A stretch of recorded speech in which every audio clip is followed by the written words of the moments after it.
We're tracking. You gonna give us a little clap? All right, that works.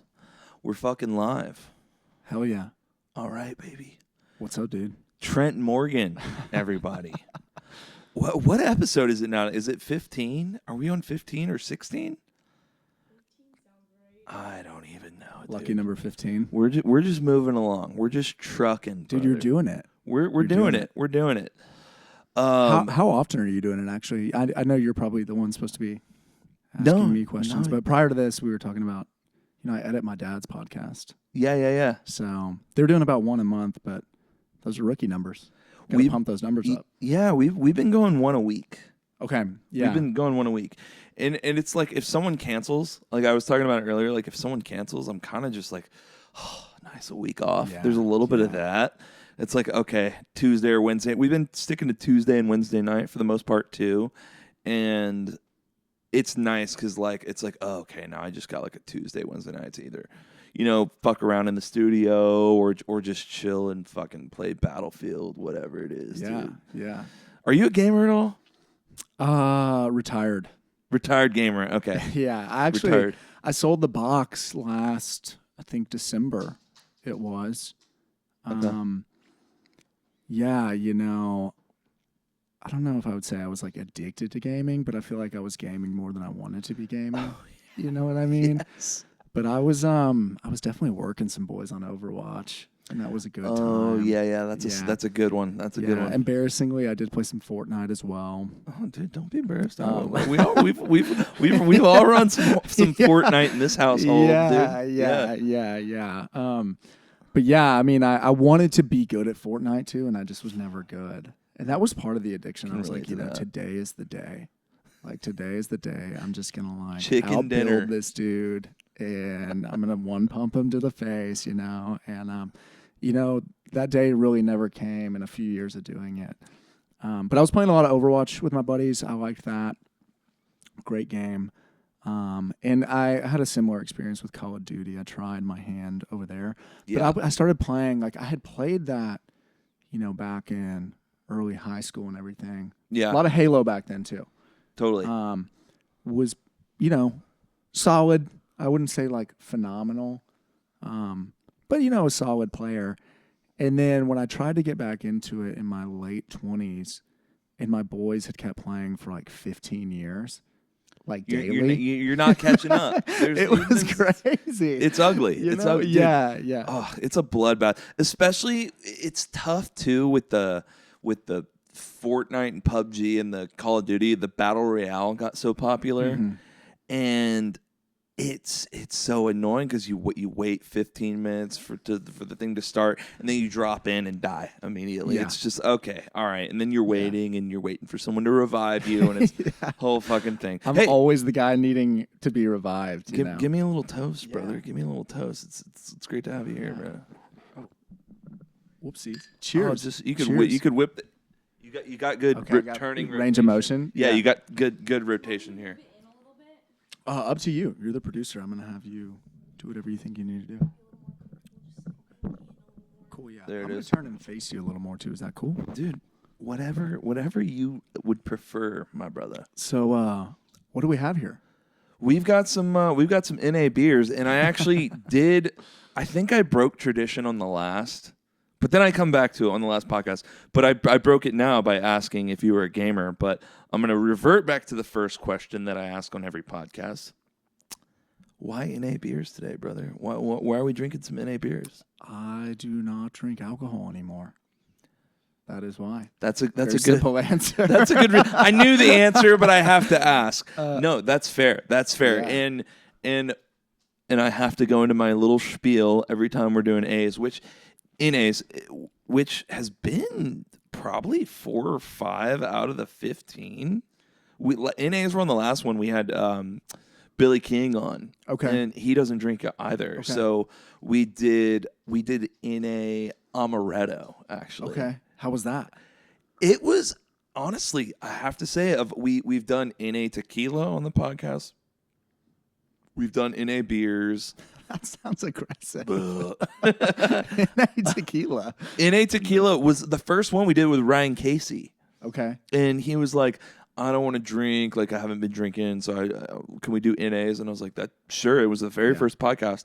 And then literally and I've said this on the podcast before, literally right after we wrapped the podcast, he's like, you have some real tequila, right? And I'm like, yeah. And then we proceeded to take shots of actual tequila after as one we did does, the podcast. You know, I mean, you know, unless you're like, I feel like unless you're fully committed to not drinking, it's harder to do the sober October or the dry January. Right. You know what I mean? Right. That being said, with again my spiel, which is the NA stuff, it's awesome. I think how popular the NA drinks are today, and kind of I just feel like less and less people are drinking these days. I think that's an actual statistic. Yeah. I mean, I don't have any real numbers for you, but supposedly fewer and fewer people are drinking, which, you know, everybody to each their own. I've had a lot of good times drinking a lot of beers. But yeah, for me, you know, just felt like wasn't helping me do the things I wanted to do. So no longer doing it, but totally. Yeah. I mean, I feel great too. Like I said, had a lot of good times, but never ever waking up hungover. It's nice, I gotta say. That's the best part. But don't let me hold you back. Oh, dude, yeah, you never do, Yeah, dude. I feel like since you've been sober, we've legit partied like a few nights, and it's been a just as good. Well, I mean, I'm still drinking, so I'm having just as good as a time. But you're having a good time. It seems like seemingly you're having a good time. I'm faking it. And There it is. The truth comes out. You're like, I've never had a good time with you, Rankin. No. Yeah. No, but even for people that do drink and partake, and whether they're doing a dry January or they just want to take a week off or a night off, just having some NAs, you could it puts you in you're part of you're drinking with the boys when you have an NA. I mean, this is putting me, it's taking me right back. I mean, this is pretty spot on. It is. These are pretty good. Yeah. It made me want to ask though, what is NA tequila? Like, because tequila I just associate with that stings a little, Yes. So, I didn't even answer your question when you asked it the first time. But so the NA tequila was okay. It definitely was probably my least favorite of the NA liquors that we've done, which I think it's just been the tequila and the amaretto. But the amaretto actually it didn't have the bite. Like, it didn't have that, ooh. Right. But the amaretto did. It had like, I think it was maybe just the fact that it was like not missing any of that bitterness that you get when you're drinking, real hard liquor. But then we tried actually on another podcast opening up that same bottle of the NA tequila, and it had been sitting for like a month or something, just corked, and we drank it, and it was like it had gone bad, and it was disgusting. And I'm like, I've never had that issue with real tequila. Like, maybe because it might have gone bad, but it still gets you there when it's I mean, there probably is something to the alcohol content makes things not really go bad, right? Probably. I mean, it's because isn't that like what they said about way back in the day? They pour alcohol in a wound. They would drink beer and stuff because it stayed sanitary because of the alcohol. Yeah. Relative to even like drinking water. I don't know if that's like myth or whatever, but it makes sense. I think that does make sense. And I don't know why. No, I mean, honestly, I can't think of a better reason of why like the actual tequila wouldn't go bad in that scenario. But you're saying that the NA tequila did not age well. Oh, dude, it was so gross. We took a shot of it too. We were like, let's get in the Did y'all have any alcohol to drink? That sounds like we've had a few drinks decision. No, I think it was. I don't think we had been drinking. I think we were doing NAs all night, and then we we're trying to kind of get into this into the mood, taking a shot, and it just didn't. It tasted terrible. Yeah, it tasted terrible. Yeah. So, what can you do? Yeah. Not do that again, I guess. Not do that again. Learn your lesson, hopefully. Learn your lesson, brother. But yeah, dude, it's awesome. What's happening? I know you're playing musically. I know you've been doing a lot of. I feel like I've seen mostly acoustic gigs. I know you've been playing with L, but I feel like most time I see you posting, it's you. At least your content is like. It's you, acoustic guitar, singer-songwriter stuff, and I haven't been to one of your shows, but I'm assuming it's the similar kind of setup. Yeah, I have a lot I need to edit. There'll be some more full band stuff in there. The full band stuff is a little trickier, just with setup. Most of the stuff I'm doing with that is trio stuff, and really as far as playing, I mean, wherever they'll let me play. Yeah. Just trying to say yes to as much as I can. I mean, with some caveats. I've learned a lot in the last year and a half or so that I've been essentially full-timing this, but mostly trying to get out and play a bunch, and booking most of my own stuff, and a lot of it's last minute. I have a gig on Saturday at Nate's down in Buda, and that's acoustic. Nice. But pretty often it'll be Thursday, at 9 p.m., and I'll get a text like, can you get a band here tomorrow, And so then I'm hitting up the homies. Yeah, it's a lot of scrambling and just trying to say yes. But, I think I've played in the ballpark of 95 this year. I would have to check and see. Let's go. That's, combined. Are you trying to break 100 before the end of the year? Is there? I wrote down the goal of 150, and I don't think we're gonna do that. That's a gig every other day. Yeah, I mean, it was ambitious for somebody who had really not gigged much at all. Prior to this year, I would say last summer-ish. I started gigging some more. I started playing with some guys. At Friends Bar, I was playing with some people, Nico.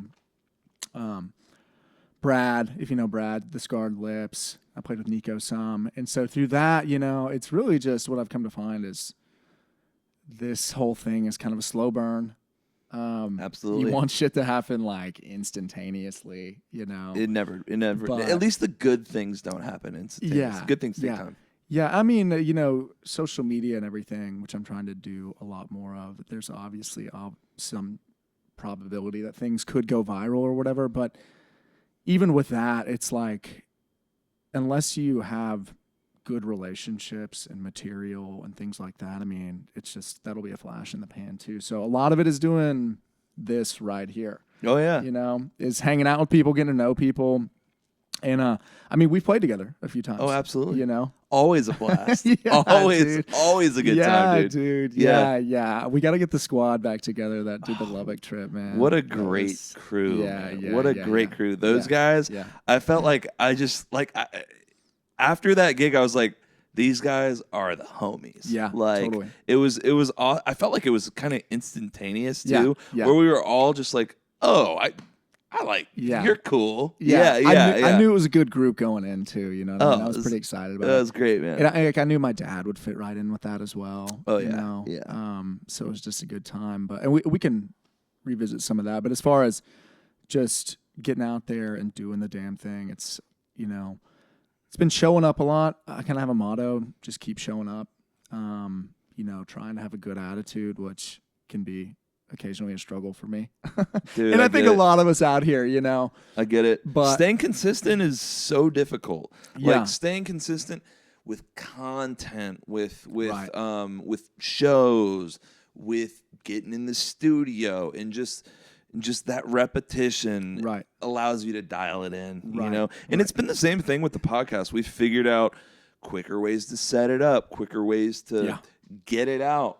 Totally. And especially doing it like the first two podcasts we did we recorded the audio and we recorded the video, and we had 2 cameras, and then had all that, and then I edited it together, and I loaded it into the computer. It took forever to edit the whole thing, and then we edit, and then I'd make clips and do all that manually. And now what we do, we just take the same mix. We take this mix into Logic. We record it while simultaneously essentially streaming it into the recording. So the video and this audio automatically sync. Right. So and then I literally just right on YouTube. Like I could send this to you right after we do it. Probably give you a couple days and make sure we don't, say anything we shouldn't say. Exactly. Yeah, I was a little nervous. It makes you nervous, like these days coming onto a podcast. It's like, okay, don't get canceled. So what are your thoughts on the should we start with politics? Israel-Palestine conflict? Let me tell you. It was funny. I actually on one podcast, I'm not going to say who. If you watch the podcast, you'll know. But there's one podcast where I said that as a joke, and then half an hour we went into it, I was like, I need to learn more.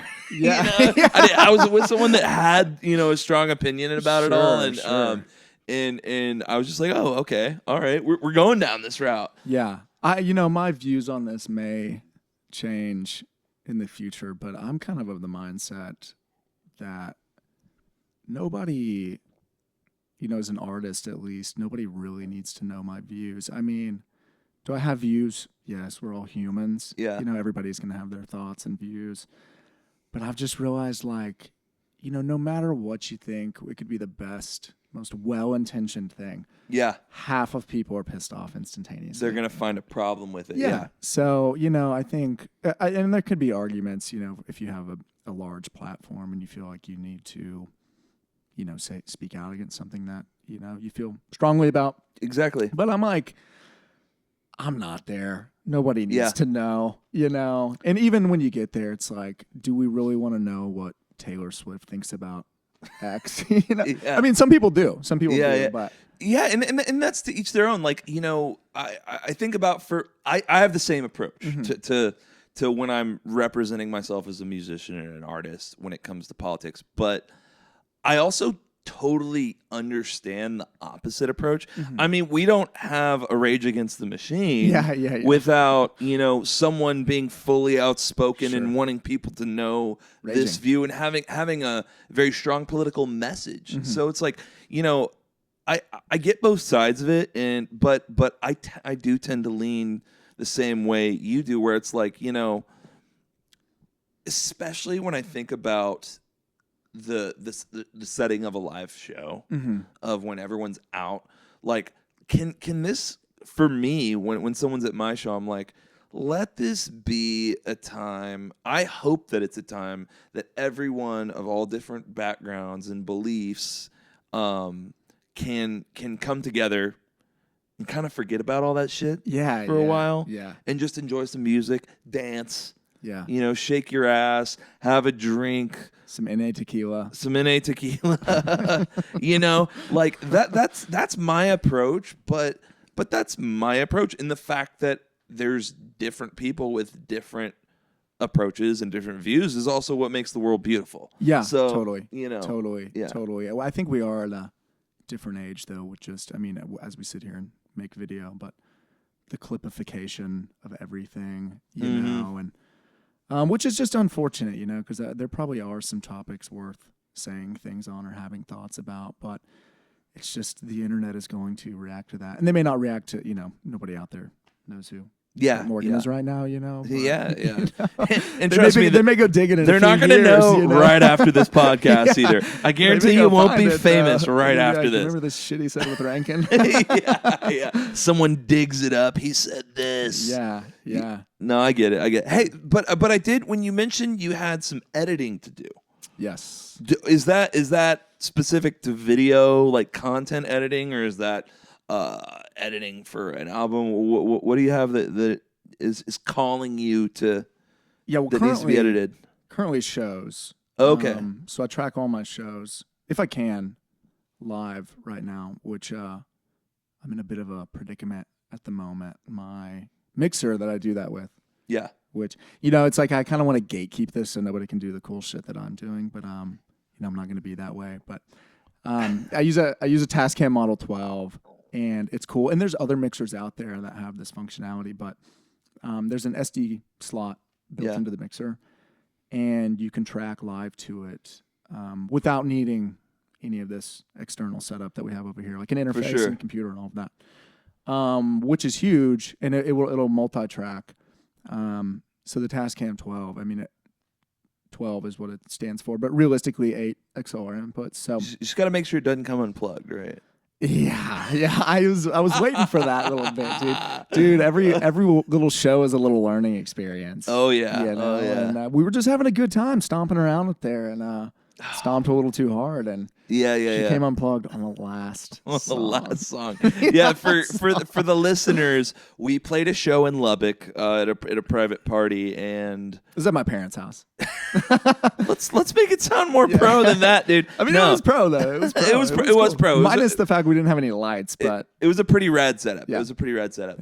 But did the whole show, what was it, 2.5 hours probably? Yeah, roughly, yeah. Of jams, and then we decided to move something around or something, and the mixer came unplugged before we hit save, and we were just like, nah. Yeah. And actually, I went and met with. So like I said, that mixer went down, and looking for a solution to that right now. But I have a lot of backlog shows that I need to edit. But John Cherry, which have you known John on here? Yeah, dude, he was on. Was he our last?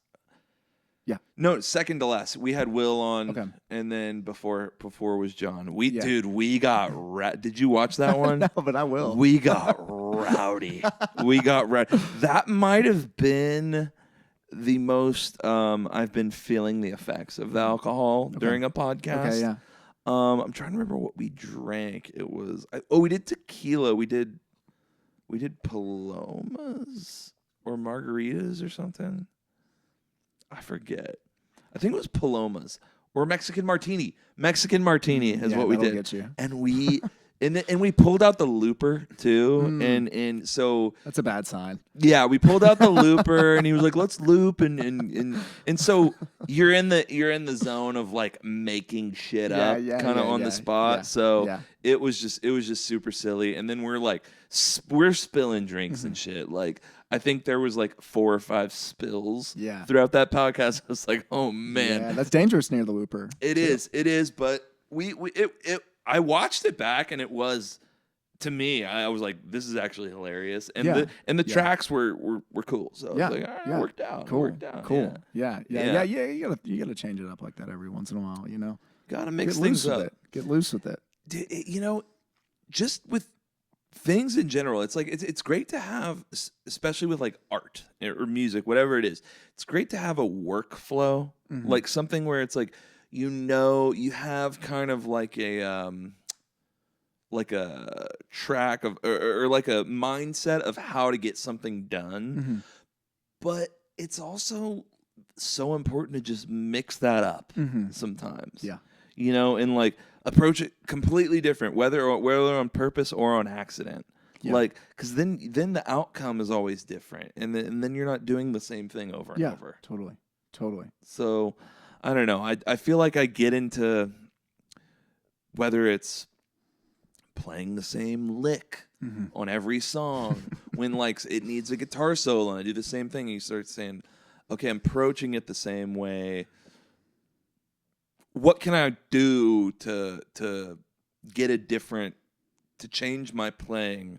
Whether it's just sit around for however long, or just literally, I don't know, drink 100 beers, drink 100 beers, whatever it is, just do something different. And it's no, for sure though. I know what you mean. We all fall into that trap. Yeah. You sometimes even just take a day off, which I don't like to do. I think I wrote in my little journal thing that I have some notes in, the most important thing is to play every day. But I'm I took a day off recently kind of on accident, and then came back. I was like, this is kind of fresh, So every now and then, just changing it up a little bit can definitely inspire some creativity.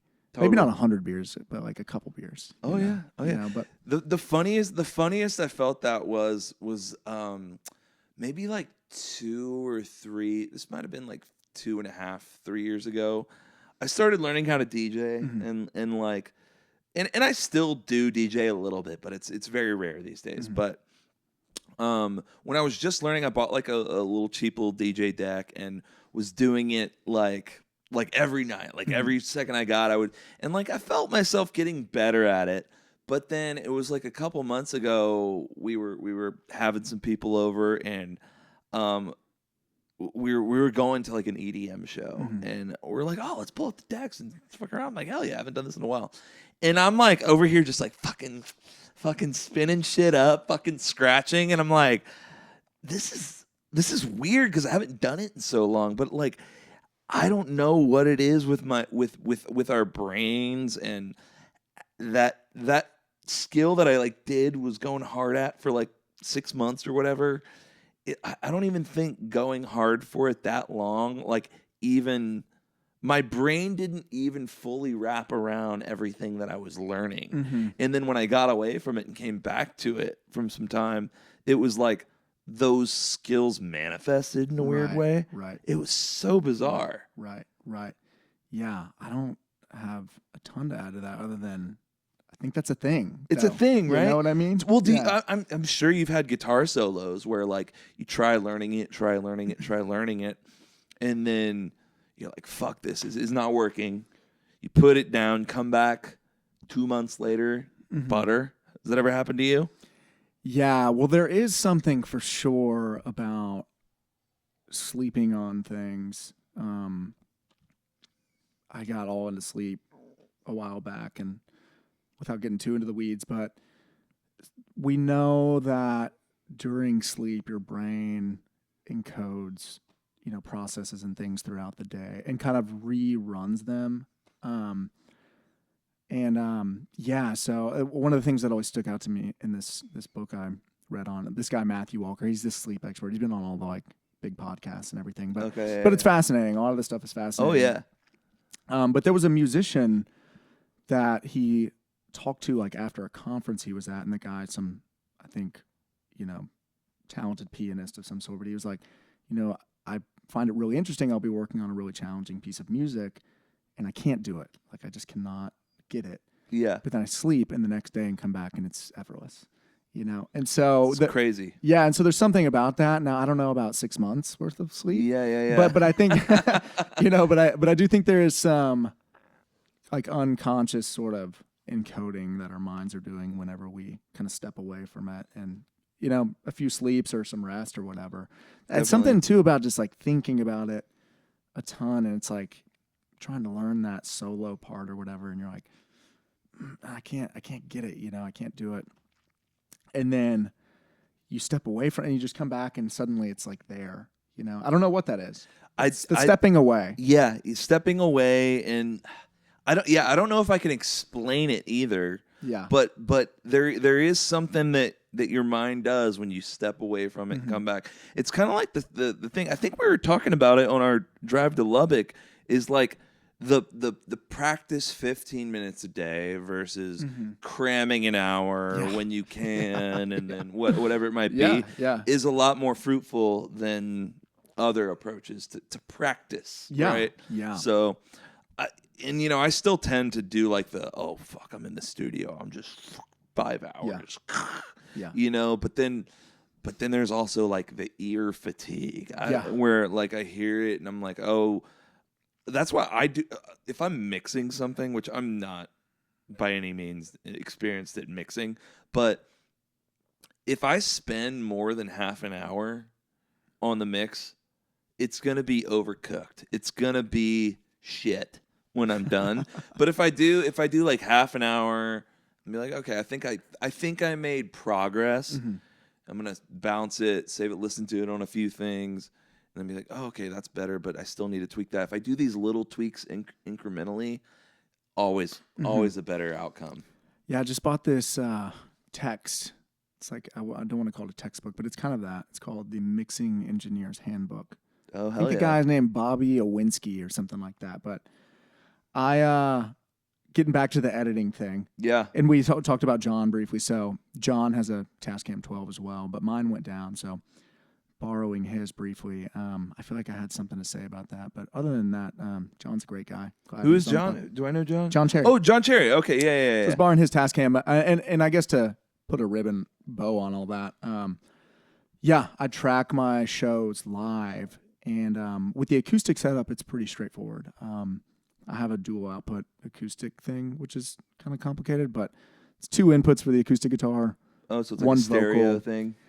Yeah, well, it's really, I just, when I went down the rabbit hole of how do I make an acoustic guitar, especially a high-end Martin that sounds just absolutely amazing as an acoustic instrument. Yeah. But then trying to make it sound good live, and I'm like, why does this suck? This thing sounds so incredible. Yeah.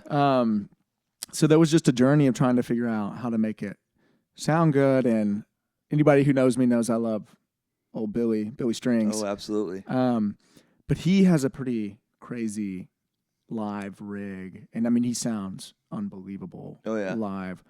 But I saw a rig rundown thing, and my setup is not exactly like his, but took a couple of his ideas, which is basically blending a few different signals to try and take the best characteristics that those types of setups have. So yeah, if you want to get into it, I have a piezo pickup. Yeah, let's get into it. I have a under saddle piezo K&K Pure Mini that runs under saddle. Is that, I don't know what that means. Or actually, it's not technically under saddle. Or yeah, is it? I don't even know. But basically, is that just in like the sound hole, like right there? It's like glued underneath the bridge, basically. Okay, got you. I think an actual under saddle is like physically underneath the saddle that the strings sit on. Got you. Okay. But anyways, a piezo, which on its own has this characteristic called a quack, which can be unpleasant. But there's this really cool piece of gear I have called a tone dexter, and you can basically plug a microphone into the tone dexter, play your guitar into the microphone while it's in this training mode, and then it will try and emulate the exact sound that microphone is capturing, and that specific microphone. What is the tone dexter? Just so I'm like, where does it go on the guitar?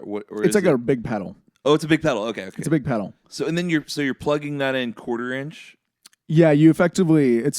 1/4 inch in and in. Okay. And then you have a microphone that's also plugged in, and it's capturing. So when you're training it, you're actually just, it is still plugged in because it's getting the piezo signal. But you're basically, the microphone is picking up the sound, and then the device, after it trains on that, tries to match exactly what was coming through that microphone. Interesting. So it's kind of like having a mic'd guitar without all the issues of feedback that mics are prone to on stage. That is bizarre. I've never heard of this. It's cool. Is this like a newer technology, or is it's semi-new? I think it came out the first one in roughly 2020-ish. I got this around that's pretty COVID new then. time. Okay.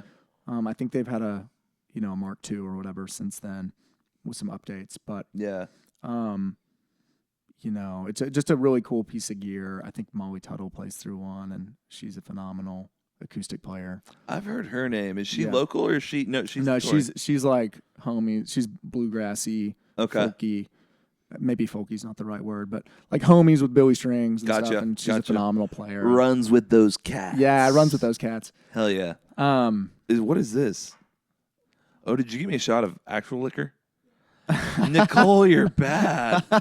Actually, you did say you wanted that. I will take one. Yeah, I will take. Yeah. Did you get him a shot of beer? What else can we give him a shot of? Maybe, I don't know. Maybe something else. Shot of beer is just weird. Maybe see if you can find something else for us, please. Hey, that's cool. I don't mind. We appreciate it. Yeah, we do appreciate it. It's the thought that counts. Nicole's always crushing it behind the scenes, so we always give shout outs to Nicole on the pod. Absolutely. I do have a so I had no like planned questions for this podcast at all, and I never really do. But I did have one like semi-loaded question that I'm gonna put you on the spot on. All right, when are we gonna get the Trent Morgan debut fucking album? Dude, okay, yeah. I mean, I feel like all this talk about editing and this and that, and it's just like, and this talk of it being a process. I mean, where I'm at kind of currently is like, clearly I need a product. Yeah. You know, playing the shows has been great. It's been great for reps. Taught me a lot. But yeah, I need a product. I need to play my shows, you know, as opposed to cover songs. So I've got some stuff. But yeah, this week I've been thinking of you actually because the Tascam went down that I record to. Yeah. And it's a really cool piece of gear because it functions as an interface that you can use at home to track stuff to. But it also functions as a live mixer and that standalone recorder thing. So it's like, I mean, it's really awesome. It's been phenomenal. And I was on the phone with my dad last night. I was like, you know, it's been great. It's because it's two pieces of gear in one. It works really well. But when it goes down, it's two pieces of gear in one, you know? Yeah. Kind of hurting. So it ain't a bad cable. Yeah, it ain't a bad cable. So I'm like, my whole workflow this week has been pretty severely disrupted by this. Just hard to edit any audio or anything from these gigs with it. I could edit some video. But even that, you know, the audio plays back through and just, it would be nice to have a working interface. And so can't really even afford it right this second, but God bless old Sweetwater and the Sweetwater card. Sweetwater. So I purchased a Universal Audio Volt, not their Apollo series, which I mean maybe one day. Is the Volt the smaller one? Well, I bought a 8-channel interface. Oh, no, okay, yeah. That you know you could use those as additional outputs in the future. I'm like, in the future maybe I will get a Volt, but I'm like, they came with some plugins and stuff, and I'm like, I could use some UA. Yeah. Oh, they have great products, man. Yeah.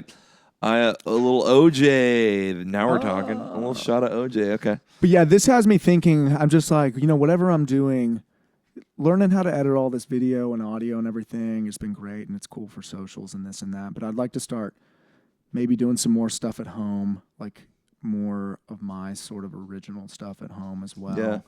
And when I was like shopping around for this stuff, I'm just like, man, I need to record. It made me think of you because like we had talked about it. And actually, funny enough, when I was looking at your address, you sent me your address. Yeah. And I put that in Google, and it comes up with like MGS Studios. The guy that owned the house before us had a studio. That studio had the floor and it had the vocal booth in there. Yeah. I thought it was your deal. No, that was there when we moved in. Yeah, okay. So, which the vocal booth has literally been storage. Yeah, okay. Like I haven't rigged it up. I feel like, man, if I'm tracking vocals in there, it's usually just my own stuff. The only band I've really recorded has been the guys I've been jamming with lately, and it's been very just like demo-y kind of stuff. Yeah. And I haven't had a reason to really like set it up, and if I am gonna set it up, I'm gonna do it the proper way, and I'm gonna get the snake so that you can do multiple inputs, and I don't want to just run a headphone in there. Yeah. You know what I mean? Yeah. So, but dude, yeah, if you want to record, come record some shit. Yeah. I do think you should. Oh, go ahead. In the picture for it, there's like all this like outboard gear or whatever, and I'm like, I thought it was yours, and I was trying to see what you had in here. Oh, he had some some dope gear. I've checked out that website too. He had some pretty badass gear. Yeah. But dude, no, I was gonna say you should definitely hit up Andrew. Yeah. I know you've been over to his place. Yeah, Reef's got some nasty gear, dude. Yeah. Really, really sick. And I've got a couple good little things, but yeah, he's really got the setup. And I think if you're doing drums, he'll get your drums sounding. Yeah. He really knows how to dial it in with the drums. And yeah. That's an area. I think the microphone area, he's got me really beat. Right. I've got like, you know, a 7B, some 57s, and maybe 2 condensers, you know, and a kick mic, and he's got pretty top of the line condensers, you know. Yeah. That book I'm reading. The only thing I was going to say about that too, when we were talking about earlier, taking a break, is it said sometimes it's good to step out of the room. Yeah. You know, give your ears a break. But you know, I've been doing these shows, acoustic and whatnot, and was like, I've been doing some full band stuff like we did at the house. Yeah. that's the first time I've had to like mix drums, you know? Mm-hmm. So I think I've had some like decent results, but I'm just like, I don't really know what I'm doing here, you know? Drums So are tough, dude. I wanted a little more of an academic approach and found this like handbook, which is supposedly the go-to thing. And it was not like crazy in depth. It wasn't even super long read.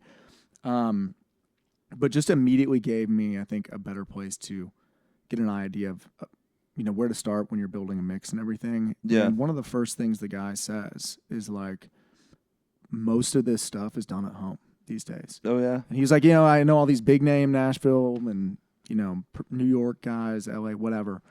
But these days with the technology, most of it's done at home. And so I even had in my mind, it was just like reading that one sentence.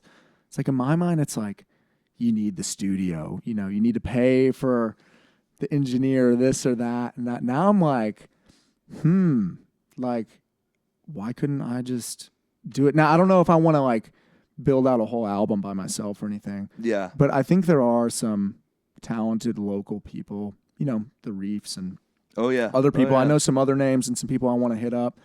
But I mean, it made me think of your space. I'm like, damn, like if we could get this like set up well, it's mostly about, getting things set up decently and then having somebody competent who can build a decent mix, you know. But I'm trying to get better at that stuff, man. I'd like to know a little more.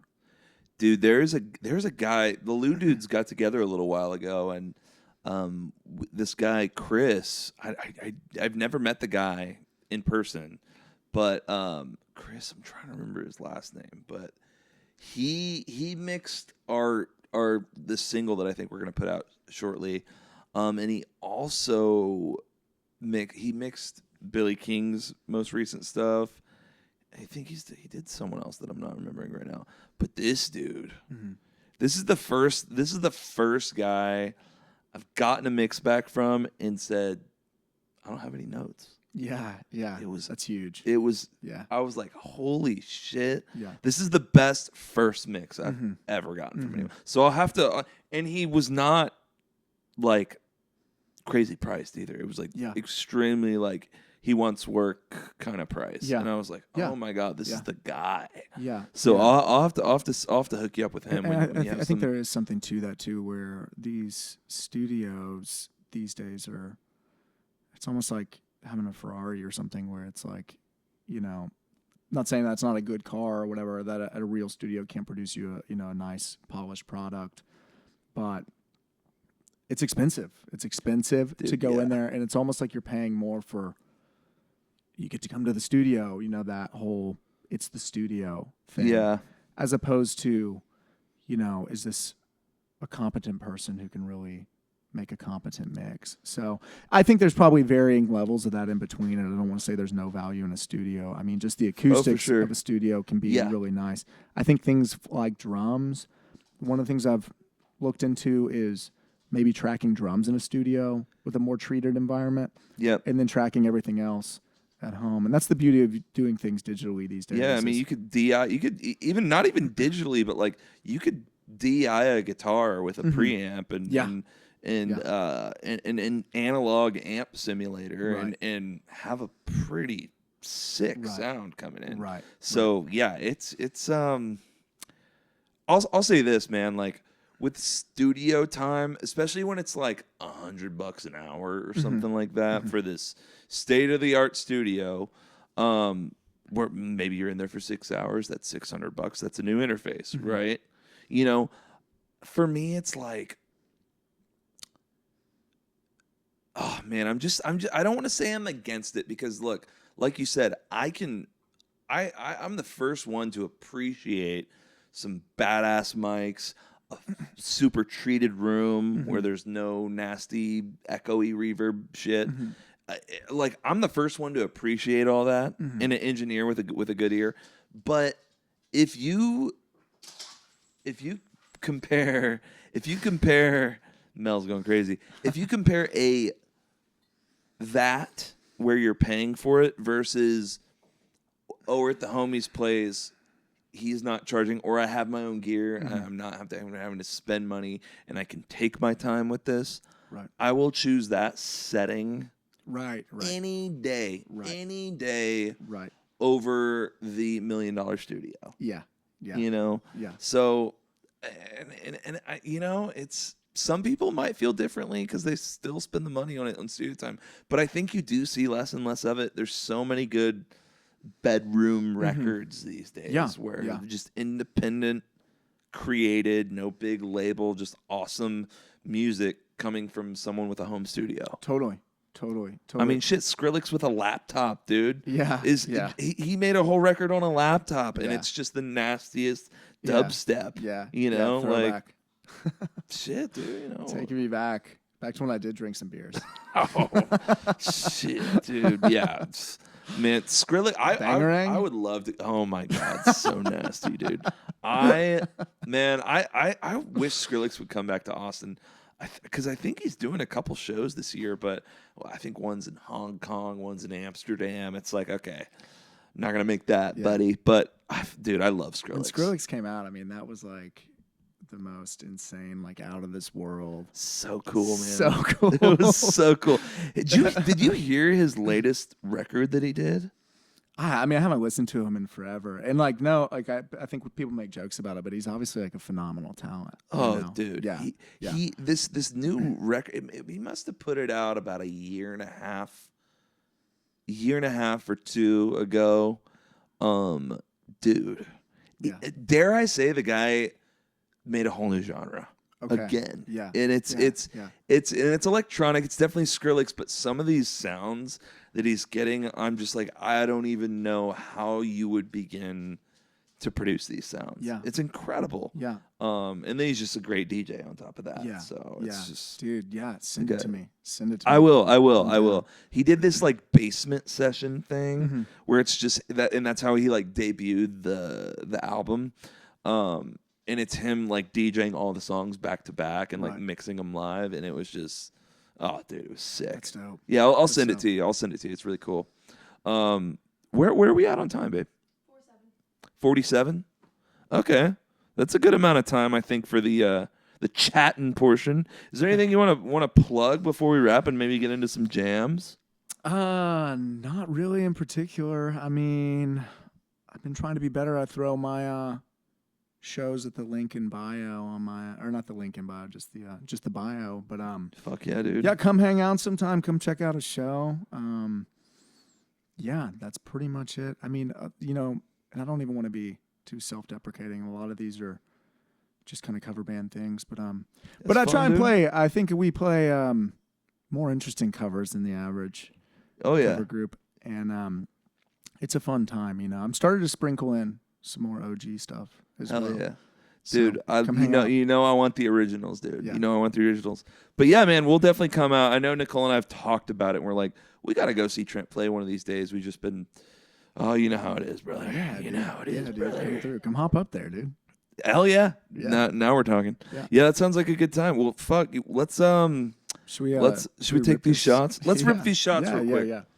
Cheers, brother. You little shot of OJ and a shot of actual tequila. I'm being bad.